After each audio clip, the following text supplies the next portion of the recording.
هذه عطها صوب جوك ديار بدها بحين هذا ديار ما شاء الله السلام عليكم يا شيخ السلام عليكم السلام عليكم السلام عليكم waa markii labaad oo aan idinku soo salaano huurshe intii aan bilownay dib u dhiska iyo dib u heshiisiinta galmudug mar walbana waxaa idinka muuqata wejiyo furan sababtoo ah guryo furan lama gala wejiyo furan la galaa waa ku mahadsantihiin soo dhaweynta xasuusta dhul colaadeed iyo dhul dagaaleed dhulkii aan ducada u soo doonan lahayn weeyaan sidaas daraaddeed waxaan rabnaa inaan soo celinno taariikhdii sharafta lahayd waa mahadsantihiin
xeraale waxaa lagu yaqaanay inay tahay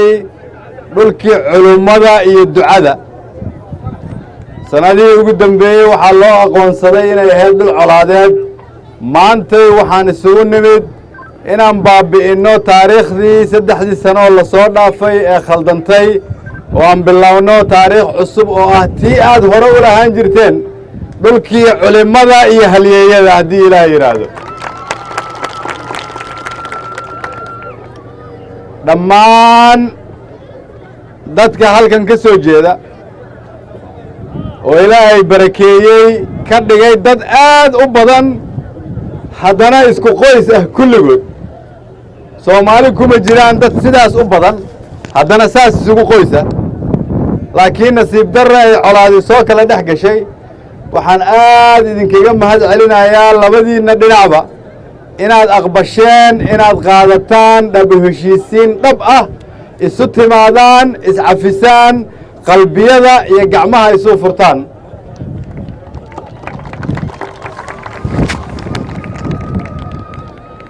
waxaa ila socday dad walaalihiina oo dhuusamareeb iyo huursho naga soo raacay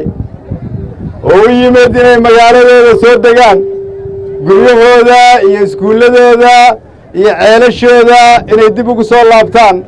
diyaar ma u tihiin inaad soo dhowaysaan si fiican idinma maqlin diyaar ma u tihiin inaad soo dhowaysaan ma ballan qaadaysaan inaan dhib damba dhacayn ma ballan qaadaysiin waxaan leeyahay dadkii walaalihiina oo halkan u yimid guryahoodii iyo xoolahoodii waxaan rabnaa in si shuruud la'aana loogu soo dhoweeyo caawana guryahooda loo furo sidaasi ballan ma tahay halkaas waxaa ka muuqatay inaan karfan guduudan ku xirnay colaaddii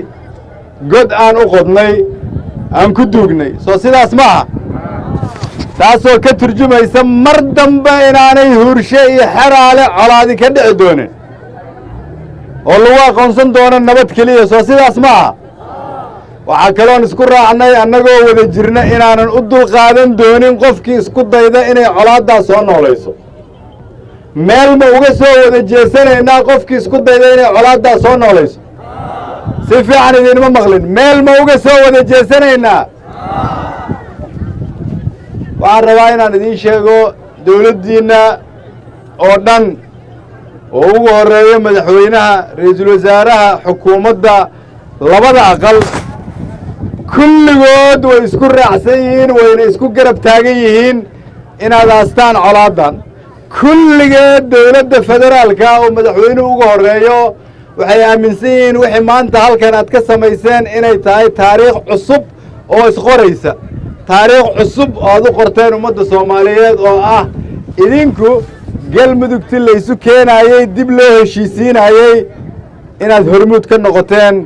una furteen albaabkii nabadda iyo horumarka waa ku mahadsantihiin waa wax weyn ood bilowdeen laba habeen ka hor waxaa la lahaa xeraale iyo huurshe maxaan ka yeelnaa xalo waxaa la lahaa ku dayo huurshe iyo xeraale ku dayo reer foqo maxamed halkaasaad maraysaan waa idiin ambaleenayaa